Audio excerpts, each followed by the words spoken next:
Hola, aquí estamos nuevamente con un café con raíces, con aroma A Torá. a Torá. Con nuestras tacitas. Le Ya. damos la bienvenida a cada uno de ustedes y estamos agradecidos que nos estén acompañando una vez más para este estudio de la lilla. Hoy comenzamos la cuarta lilla, que la vemos en Éxodo 22 del 28 hasta Éxodo 23, versículo 5. Bueno, como ya hemos estado revisando, ¿cierto? Durante todos estos días que ya ha pasado, hemos estado viendo los mishpatim, que son, ¿cierto? Aquellos mandamientos entregados por el Eterno que tienen una conformación carácter social. más lógico, ¿cierto? En el cual viene a hacer justicia social o viene a ver todo lo que es carácter social, ¿ya? Ayer estuvo con nosotros nuestro pastor Marcos, ¿cierto? Que nos explicaba referente, ¿cierto? A algunos mandamientos que el Eterno le estaba dando en el monte de Sinaí a Moisés, ¿ya? Hoy día vamos a seguir, ¿cierto? En Éxodo capítulo 22 en adelante, ¿ya? Con el versículo 28, Sí. que dice: no maldigas a Dios, ni maldigas al príncipe de tu pueblo. La palabra Dios, aquí en este lugar específico, puede referirse tanto a Dios como a los jueces que le representaban en la sociedad. Exactamente, tiene que ver, ¿cierto? En este contexto, en esta conformación, ¿cierto? Del pueblo de Israel, tiene que ver con todo lo que Dios iba a establecer como parte, ¿cierto? De su gobierno. Ya ha establecido los jueces, porque ya veíamos, ¿cierto? A través de Yitro, cómo fueron establecidos estos jueces, ¿cierto? En 1000, ya en 100, en 50. ¿Ya? Y es importante acá que dice: no maldigas. Correcto. Entonces esto nos habla de que a las autoridades hay que respetarlas. Exactamente. ¿Verdad? Debemos ser respetuosos con la autoridad. Con nuestros presidentes, con los alcaldes. A veces uno los critica porque uno piensa que no lo están haciendo bien, pero aquí la Torá nos lleva a no maldecirlos. Exactamente. Por lo tanto, debemos cuidarnos. Y bueno, pedimos perdón, ¿cierto? Porque también nosotros en algún momento Hemos caído muchas veces en eso, en este mandamiento, ¿cierto? Que el Señor está dando a su Pero pueblo. ahora que lo sabemos, debemos tener cuidado con lo que dice nuestra boca con respecto a nuestras autoridades, tanto eclesiásticas como también políticas y, sí. que representan nuestro país, ¿ya? En el versículo 29 dice: no demorarás la ofrenda de tu plenitud ni de tu vendimia, me darás el primogénito de tus hijos. ¿Ya? Esto significa que no se puede cambiar el orden de la separación de las ofrendas.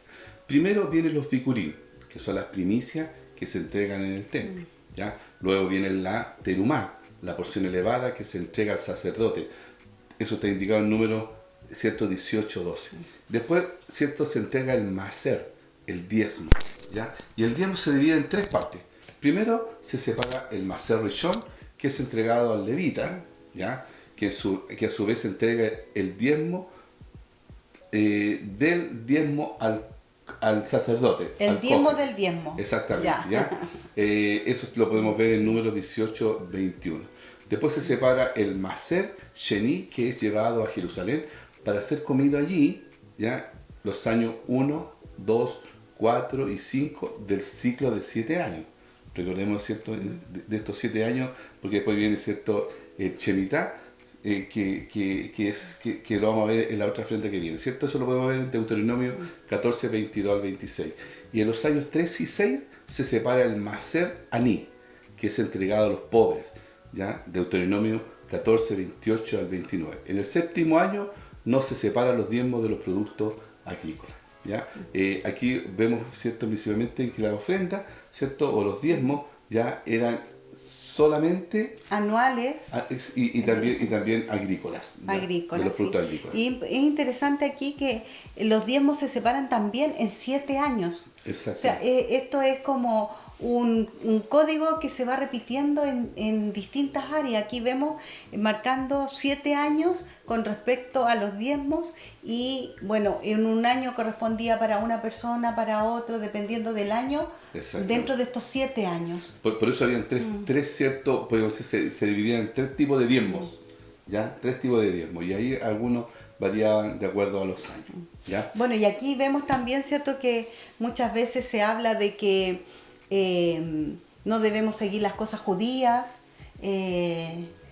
hay un cierta crítica por como despegarse de los judíos, pero todos nosotros hemos entregado diezmo, y el diezmo, más que judío, es israelita, es del pueblo de Dios. Es el y fue establecido por Dios. Exacto. Ya, por lo tanto, ¿cierto? Queremos hacer algunas cosas, ¿cierto? Judías, y otras no, porque según estamos abolidas.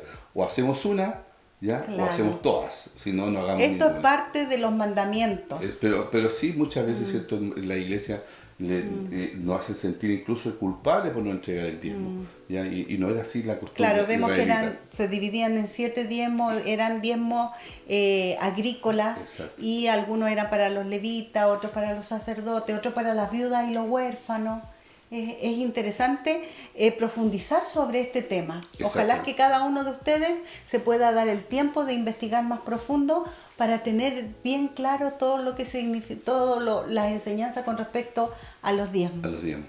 Ya originalmente los hijos primogénitos fueron destinados para ser sacerdotes, originalmente, cuando salieron de Egipto, y servir en el templo. Bueno, desde antes de salir de Egipto, o sea, el plan, digamos, el propósito de Dios era que todos los primogénitos fuesen los sacerdotes. Exactamente. ¿Verdad? Como ya no pueden servir como sacerdotes por causa del becerro de oro, ¿cierto? Porque allí en el Sinaí cambió esta situación. Y fueron los levitas los que tomaron esa función. Sacerdocio, ¿ya? sí. Son llevados, ¿cierto?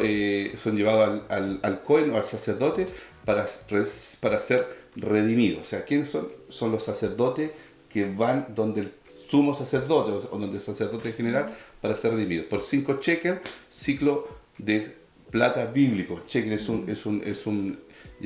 una moneda bíblica. Un cheque corresponde a aproximadamente 17 gramos de plata, ¿ya? Que es un poco lo que significaba, ¿cierto? Lo que tenía que pagar, podríamos decir, para poder, ¿cierto? Redimir un primogénito. Un primogénito, de acuerdo a lo que dice, ¿cierto? El pasaje.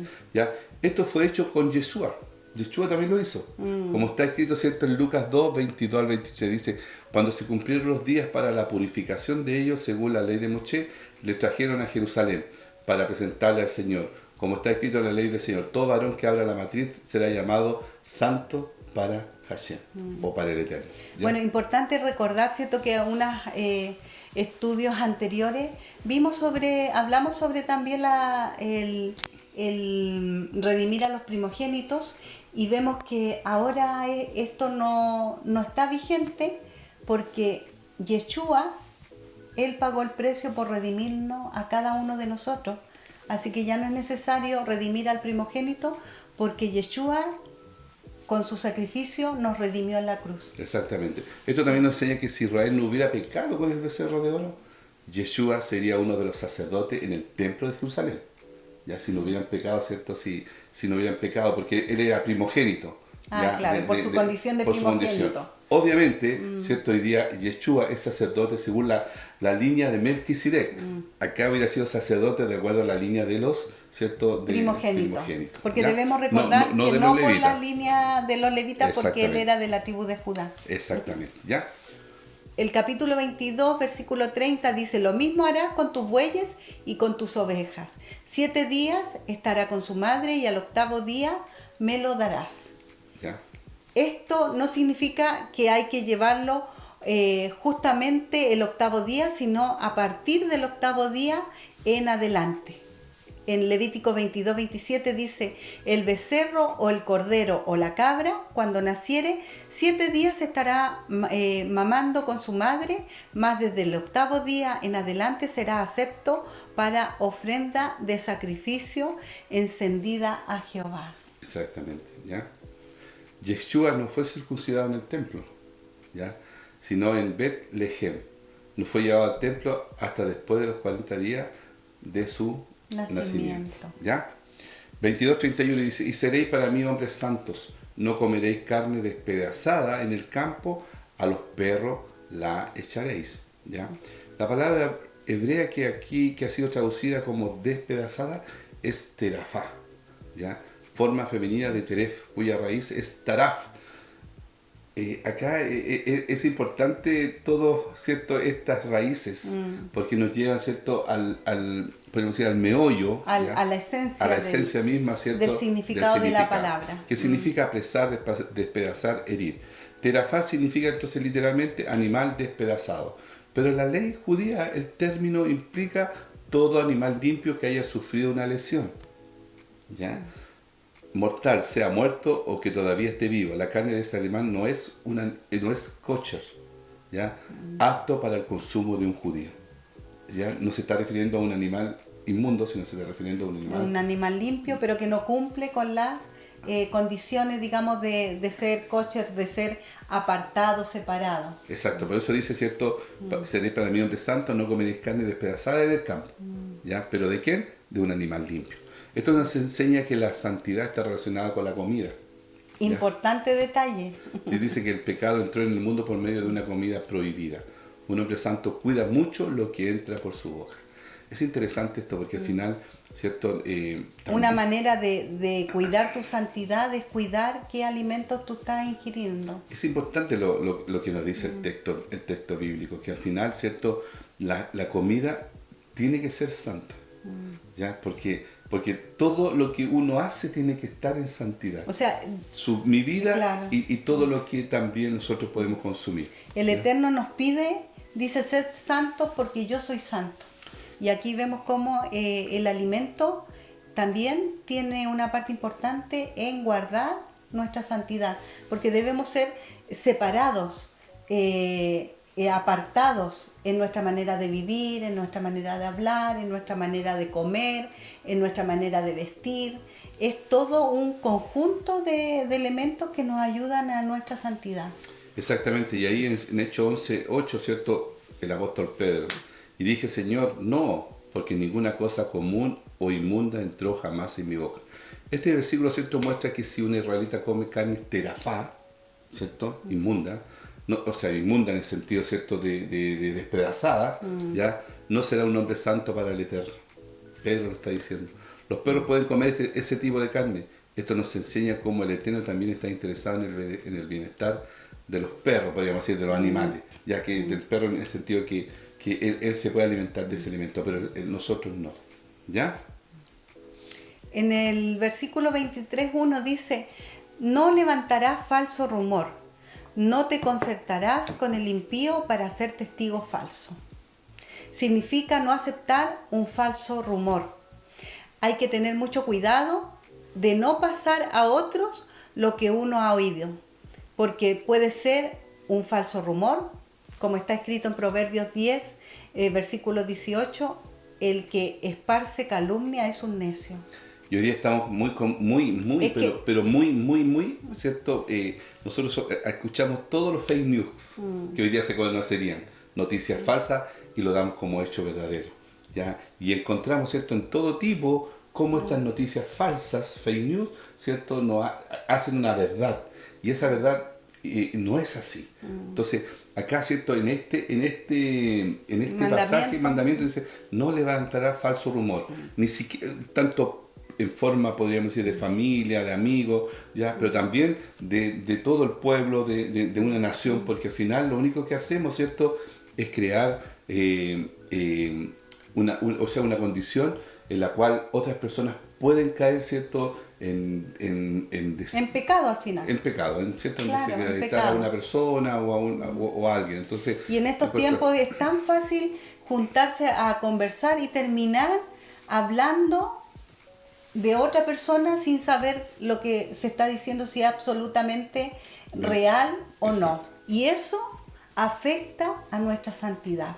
Exacto. Y de repente nosotros no tenemos conciencia de eso y damos causa libre a nuestro hablar sin meditar los dichos de nuestra boca. Exactamente. Que deben ser santos, como el Señor nos está pidiendo acá. Exactamente. En el versículo 2 del capítulo 23 dice, no seguirás a la multitud para hacer el mal, ni testificarás en un pleito inclinándote a la multitud para pervertir, ¿cierto?, la justicia. ¿Ya? El sentido literal de este versículo es el siguiente. ¿Ya? Dice, no irás tras la multitud, para hacer el mal. el mal y no responderá sobre un litigio cediendo ante la mayoría para pervertir. O sea, muchas veces, ¿cierto? Nosotros somos muy dados para hacer eso, para hacer estas cosas. Dice, qué importante no seguir a la mayoría a la hora de ser fiel al Eterno. Nuestra fidelidad primera es con Él. Es con Él.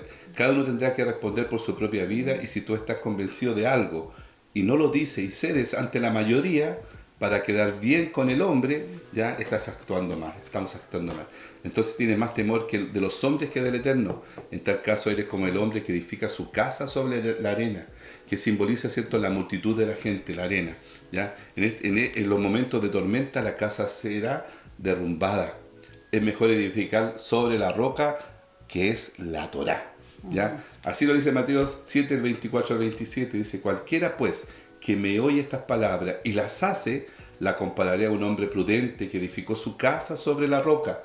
Y sabemos que la roca es la Torá. Ya lo hemos estudiado. Descendió lluvia y vinieron ríos y soplaron viento y golpearon contra aquella casa y no cayó. ¿Ya? Porque estaba fundada sobre la roca. Pero cualquiera que me oye estas palabras y no las hace, lo compararé a un hombre insensato que edificó su casa sobre la arena, que es la multitud, que es, ¿cierto?, aquella persona que nos empieza, ¿cierto?, a murmurar para poder, ¿cierto?, sacarnos de nuestro podríamos decir, de nuestra tranquilidad o de nuestra búsqueda del Eterno. ¿Ya? Y descendió lluvia y vinieron ríos y soplaron viento y dieron con ímpetu contra aquella casa y cayó. Y fue grande su ruina. Entonces, súper importante esto, ¿cierto? Muchas veces no nos debemos dejar de llevar por doctrinas falsas, ¿cierto? Por todo lo que está pasando, aunque sean luces. Por ejemplo, la doctrina de la prosperidad, ¿cierto? Luces por todas partes, pacta con el Señor, trae tu dinero porque el Señor te lo va a multiplicar. Y muchas veces caemos, ¿cierto?, como hoy día también muchas veces caemos en estafas porque queremos siempre, nuestro orgullo, nuestra avaricia nos lleva, ¿cierto?, muchas veces a cometer esos errores. ¿Ya? Así es. En el capítulo 23, versículo del 4 al 5 dice, si encuentras extraviado el buey de tu enemigo o a su asno, ciertamente se lo devolverás. Si ves caído debajo de su carga el asno de uno que te aborrece, no se lo dejarás a él solo, ciertamente lo ayudarás a levantarlo. Aquí la Torá, ¿cierto?, no permite que uno guarde rencor contra los enemigos, contra los que te han hecho mal, han actuado mal o han hablado mal de ti. Esta es una manera práctica de mostrar el amor al enemigo, como está escrito en Proverbios 25, 21. Dice, si tu enemigo tiene hambre, dale de comer pan. Y si tiene sed, dale de beber agua. O sea, nosotros siempre somos llamados a pagar al mal con el bien. Exacto. Y al final, ¿cierto? Este ya es el último versículo, pero haciendo un redondeo de toda esta liyá, lo que nos enseña, lo que a mí me deja esto es que nosotros, ¿cierto?, vemos cómo la Torá nos protege. Porque todos estos mandamientos que son dados, ¿en quién va en beneficio? Solamente de nosotros. ¿Por qué? Porque nosotros, ¿cierto?, vemos, ¿por qué nos protege? Porque el Señor nos dice lo que no debemos hacer, ¿cierto?, para beneficio nuestro. No para beneficio de otros, bueno, para beneficio de otros también, pero principalmente para nosotros. Por eso siempre decimos que la Torá te va a cuidar. A proteger. A proteger. ¿Y es difícil guardar esto? No es difícil. No es difícil. Debemos aprender a controlar nuestra lengua, como lo dice en Santiago, ¿verdad?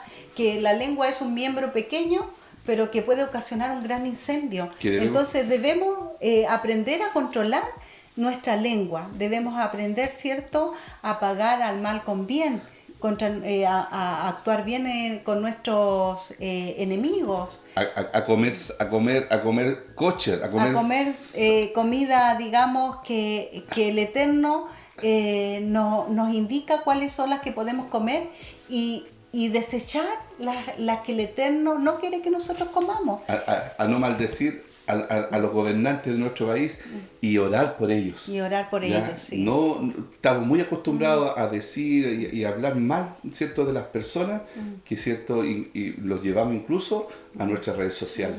Y eso, para mí, en mi experiencia, trajo mucho mal, porque al final entraba en conflicto con hermanos que no debiera haber hecho. Yo lo hacía antiguamente, pero hoy día ya hace muchos años que no lo hago.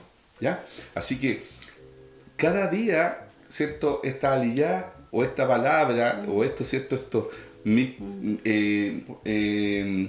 mandamientos, mishpatim, ¿ya? Nos ayudan a ir por una línea en que podemos agradar y obedecer al Eterno, que es el anhelo de cada uno de nuestros corazones. Exactamente, ¿ya? Así que le invitamos, sigan buscando del Eterno. Den un like, ¿cierto? A cada uno, no solamente a nosotros, sino también a nuestros hermanos que nos ayudan. Porque están ayudando, ¿cierto? Para que esta palabra sea, ¿cierto? Llevada a otras personas. Compártanla. También pueden compartirla. ¿Ya? Así que desde acá, desde Pucón, deseamos, ¿cierto? Que el Eterno les bendiga, que el Eterno los guarde, que el Eterno haga resplandecer su rostro sobre su vida, traiga paz, ¿ya? Y sobre todo prosperidad, no del orden, ¿cierto? De esta doctrina de la prosperidad, sino que ustedes sean prósperos, así como, ¿cierto? Espiritualmente. ¿Ya? Así que muchas gracias por estar con nosotros. Nos despedimos, ¿ya? Con un café con raíces. Nos despedimos exactamente, ¿ya? Adiós.